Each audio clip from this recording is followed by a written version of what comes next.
Great binge and lesser binge. Amazing. What's amazing? The names of our English villages, Watson. What foreigner reading these could ever think of us as stiff and sober-minded people? Lippery Cross, Birrer Crags, Bird Cherry Brook, and Birding Piece Place. Burlston Junction. When do we go? Go where? To Burston Manor, Burston, Sussex. Whatever led you to believe that I'm interested in Sussex, Burlston, or Burlston Manor? No doubt you saw the account of the rather gruesome murder of Squire John Douglas. Quite so. The case has interesting features. But at the moment, I'm more interested in the fly fishing possibilities in the neighborhood of Burlston. Ah, that will be the Arrow. Runs within 2 or 3 miles of the manor house. Hmm? What manor house? Burston, the home of the late Squire Douglas. Oh, yes, I remember. I believe he was quite a fisherman. The moat is 40 feet wide. 40 feet wide? Well. Good Lord. He could probably fish from his bedroom window. And when the drawbridge is raised, the place becomes an island. 4 hours after the bridge is raised, the body of Squire Douglas is found in his study with half his head blown off. That should appeal to you. Fishing seems a safe business by comparison. Do you row a boat? A boat? For fly fishing? Have you ever fished before? Does this look like the equipment of an amateur? Odd word. Which? Equipment. All the fishermen I've ever known talk about their tackle. What do you deduce from that, Holmes? Obvious. Your fishing friends either lack experience or vocabulary. We deep-sea fishermen are in the equipment class. None of your nasty little bundles. Yes, that gaff is far more suitable for a shark than a trout. Do you really think so? No good for trout? Well, it depends what trout you're after. Oh, yes. Well, we must carry a tape measure. A tape measure? What on earth for? To measure our catch, of course. To measure our catch and throw back the little ones. A good rule in life, Watson. Always remember to throw back the little ones. Do you think our prey will count as a big one or a little one? Well, hardly as big as Squire Douglas, lying dead in his castle, surrounded by his moat. Holmes, you've been analyzing this case. Well, you know, I haven't got enough data yet for analysis, really. Do you think it could be an accident? What, with a sawn-off shotgun? And the triggers of both barrels wired together? Murder, eh? Yes, possibly. What do you mean by possibly? Don't sit there, man. That may be opportunity knocking. Oh.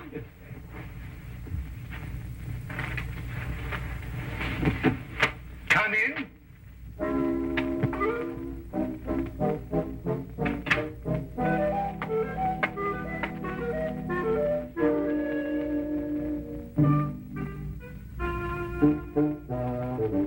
Mr. Sherlock. Oh? The fisherman. Hold on! I'll tell you!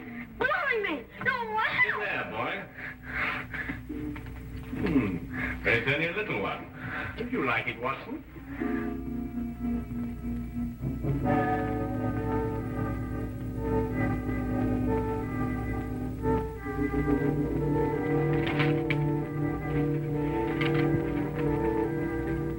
Would appreciate your view. Intriguing affair. Burston Manor. Signed, Inspector McLeod. Ha! Police English, for I'm utterly baffled. Oh. Yeah, where is it? Where's what? Well, the tape measure, of course. Where is that tape measure? Holding the fiddle ties together, sir. Fiddle? Violin case, boy. Oh, tell me, Watson, how are we off for trains? Trains? Ah, yes. Now, let me see. Burston. Yes, now, that would be the West Sussex Littlehampton Bognor line. Now, there's a 10:15. Now, that doesn't stop. Of course, it's a 12:3. That will get us in at 4:2 or 4:7. I say, I've forgotten, actually. You say you can't remember whether it's 4:2 or 4:7. Come, Watson, you're slipping. Blimey! Does it keep all the times in his head? Where else, of course? We are a nation of railway pioneers, my boy. Like a great many Englishmen before him, Dr. Watson restricts his reading to the Bible, the Times, and Bradshaw's Railway Guide to the British Isles. Here, boy. Man of the March Hares, that's what you two are.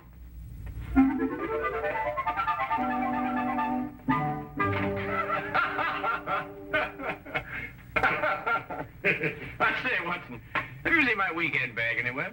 I suspect it's under the stairs. Mrs. Hudson got very tired of seeing it lying about. Oh, good. Well, that means it hasn't been unpacked anyway. I assume not. Excellent. Then everything is ready.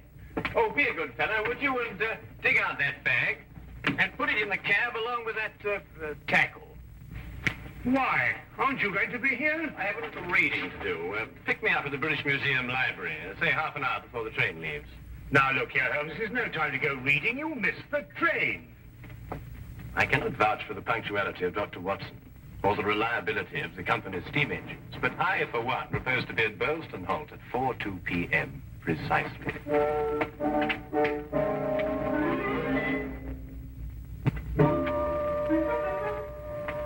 Or is it 4:07?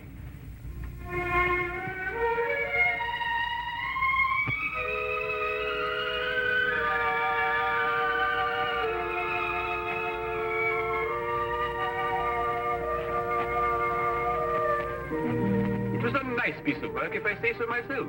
The entire story hung on a spider's thread. Spider's thread? Exactly. It sounds interesting, Inspector. Now, perhaps you'll start at the beginning. Simply stated, the castle, as you see, has a moat. And when it's up, as it was at the time of the murder, it's a sealed fortress. Who was in the castle at the time of the crime? The murdered man's wife, Mrs. Douglas, and a foreign friend, John Morel. Just those two? And the servants, but we've been able to rule them out completely. And from your description of the house, it would have to be one of them. Either Mrs. Douglas, or this friend of hers, Morel, or both of them. They tried to make it appear as though someone had broken into the house and then dived through the windows to swing the moat. But you disproved it. Completely. How? I'll tell you when we get there. This murder weapon. A sawn-off shotgun, I believe. An odd weapon, that. And a foreign gun, too. 3 letters on the barrel. P-E-N. Aha. A larger P with a flourish over it, followed by a smaller E and N. That's right. The Pennsylvania Small Arms Company, the famous American firm. That's perfect. That's all I need. You mean you need additional evidence? Well, Mr. Holmes, every little helps, you know. Then your case against Morel is not complete. It's complete as far as... How did you know Morel is the murderer? How did you know? He has to be. Why? He's the only one who could be. Suppose I were to tell you that Morel is not your murderer. How do you know? Yes, Holmes. How do you know? Why didn't you arrest him? Well, he doesn't act like a murderer. He's too self-confident, eh? That's right. Seems to be daring him to arrest him. Yes. How do you know all this? Holmes, do you know this man Morel? Fascinating. Fascinating. The case has suddenly assumed the most astounding proportions and the most astonishing challenge, Watson.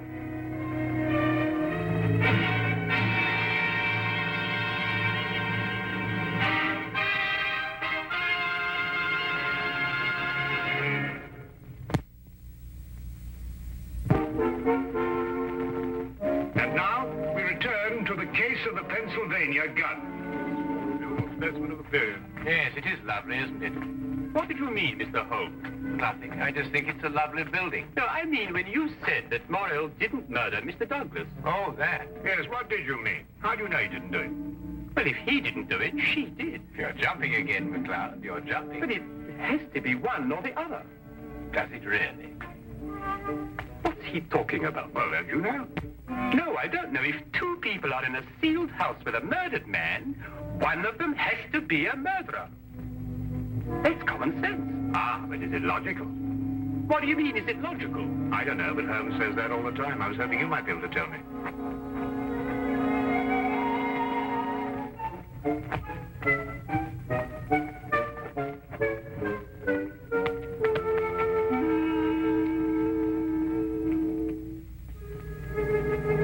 He hasn't been moved. That's just the way we found him last night. Watson? Of course, death was instantaneous. I should say so. The charge was not fired directly into the face, as the newspaper's account had it. Uh-huh. I'd say the blast came from below, and that the gun was almost vertical. Excellent, Watson, excellent.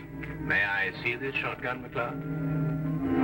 Holmes, look at this. Good Lord. Wait, it's a brand like cattle. Well, how old would you say it was? Have you got your glass there? Yes. Thank you. It's very difficult to estimate marking like this, Holmes, but I'd say it's over 15 years. 20. Mr. Morrell? At your service, Mr. Holmes. Dr. Watson? News travels quickly. This is a small village. You said 20 years? Yes. The same age as this. It stands for Vermissa Valley, Arizona. Gold claim number 341. That is where John and I met 20 years ago. There were 3 of us. We registered the claim, worked it, and then sold it. We divided the money in thirds and went our different ways. 2 years ago, I looked John up here and stayed on. I liked it. And the third partner? He lost his money, and I believe his mind. He came to believe that we had cheated him. And he swore to kill us 10 years ago. Why didn't he? He couldn't find us.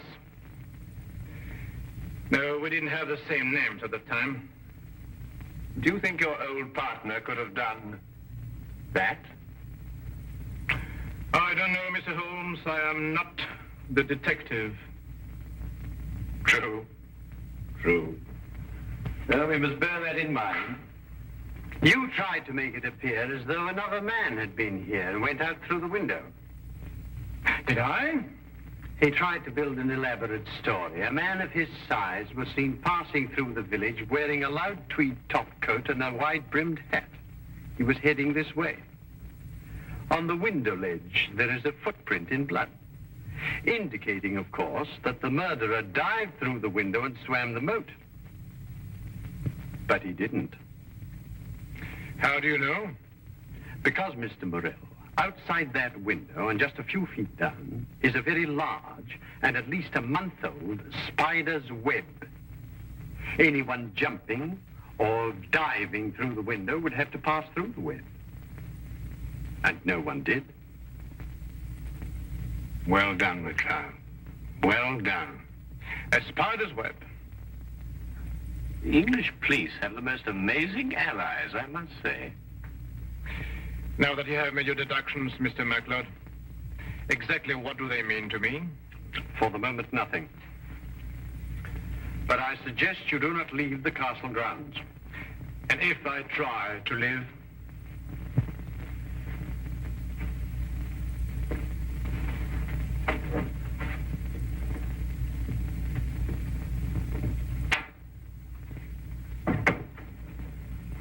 Well done, McLeod. You've certainly got your man.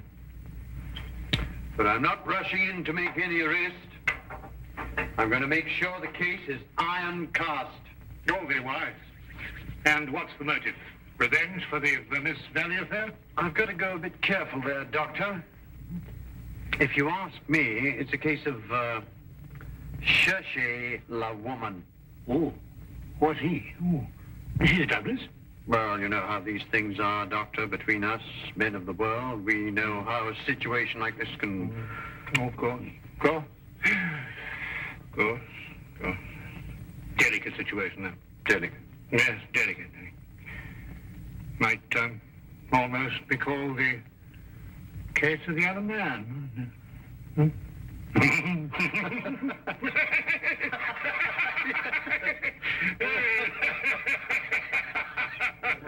The other dumbbell. Who? Not who, what. What? That's right, what. What are you talking about? That. There's only one dumbbell. One dumbbell. That's right. Well? There's only one dumbbell, Watson. I know. That's it over there. Yes, where's the other one?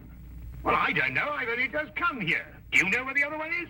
What difference does it make? Well, that's right. Yes, what difference does it make? Maybe there is only one dumbbell. One dumbbell? But they come in twos. Perhaps he only had one. Watson, do you mean to tell me that you can stand there, surrounded by all these athletic trophies, and suggest to me that such a man would only use one dumbbell? Well, what difference does it make? Yes, what difference does it make? Well, if you two are convinced that you can solve the case with the aid of a convenient spider, I'm going fishing. You're what? Oh, you're going fishing? He's brought his tackle. Why? To catch fish. Then I take it you're satisfied with my analysis of the crime. Find the dumbbell. Hang the dumbbell! You can't hang him until you find him. Who? The man who took the dumbbell.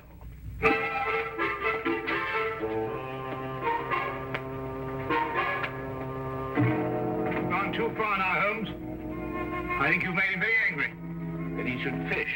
It soothes the nerve. Are you really going to fish? I am. Where? Out of that window. It looks very comfortable. Well, what do you expect to catch? A herring. A red herring. I have the tape measure, Watson. To measure a red herring? To measure the big red herrings. The little ones I plan to throw back. Holmes, you're up to something. I am. What? Would you like to help? Of course. Well, look. Take the good inspector down to the local pub and keep him there for at least an hour. While you fish for red herring? At the moment, I'm fishing for bait. I don't know what you're talking about, but I'll do it. Good. Remember, 1 hour. I may enjoy myself in the local and stay too.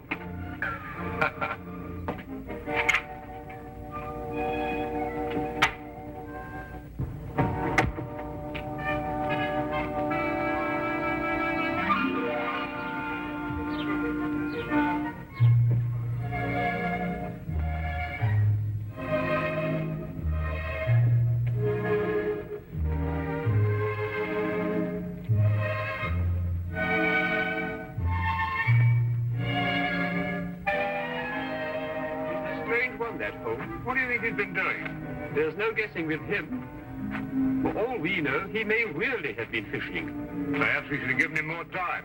He's been an hour. That's all he asked for. Yes, that's right enough. Inspector McLeod?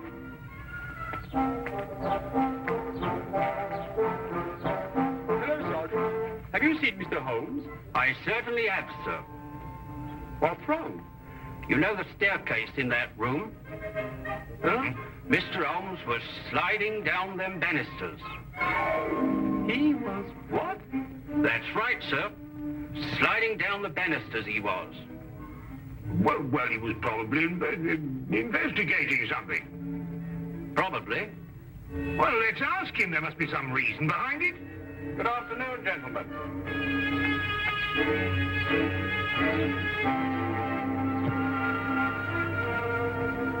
Go on. Ask him. Ask me what? Well? What have you been doing while we were away? Well, first I fished, No. and then I slid down the banisters. I told you. Why? Why not?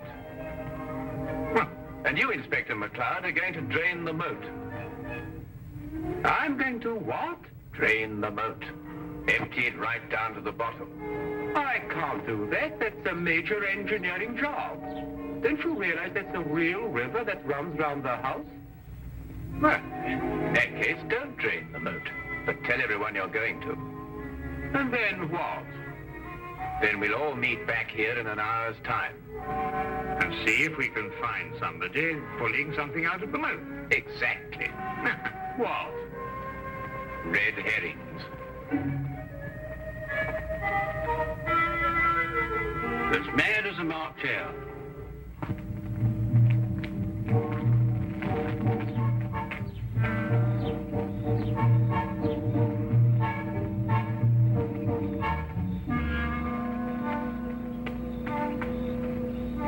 How much longer?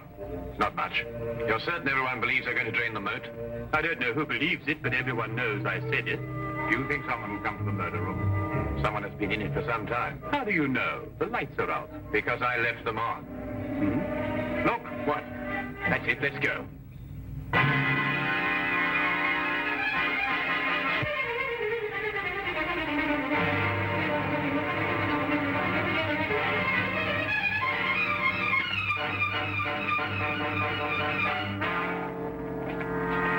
Oh, excuse me. What are you using for bait?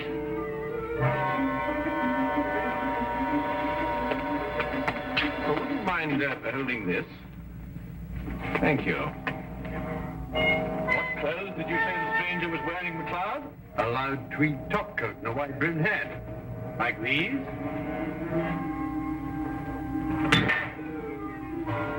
The dumbbell. Holmes, how did you know? When you're working near water, Watson, and a heavy object has disappeared, you may conclude, until you can prove otherwise, that it has been used to prevent some object from rising to the surface. All right, Morrell.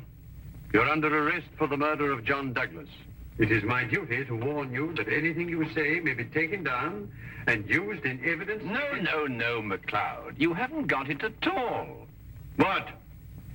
This gentleman didn't kill John Douglas because John Douglas isn't dead.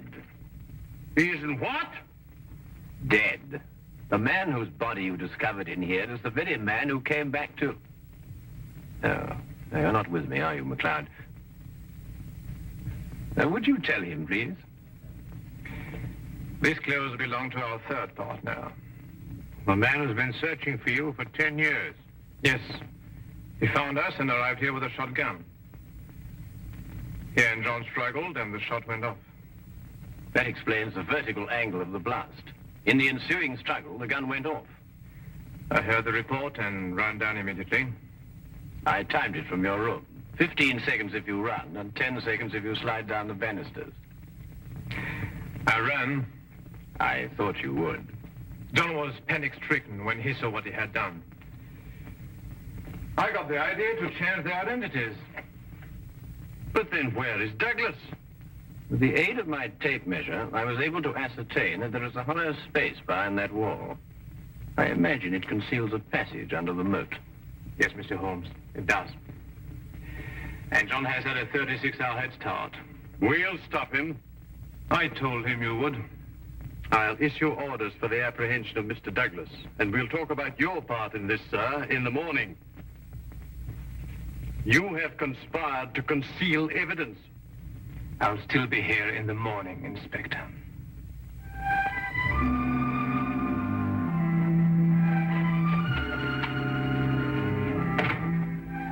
A very brilliant piece of deductions, Mr. Holmes.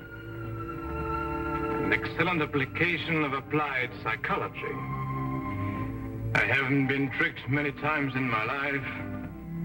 You must remember that the next time you become involved with murder. And you can now continue your fishing in a more normal manner. Fishing? No, I don't care for it, really. Unless it's deep sea, of course. Yes. But in the absence of an ocean in the immediate vicinity, I think we'd better start back Baker Street immediately. Well, now, there's a 9:13 or a 10:23. The 10:23 will hold us on the Tunbridge quite a while. Wait, Thank you, Mr. Holmes. Not at all.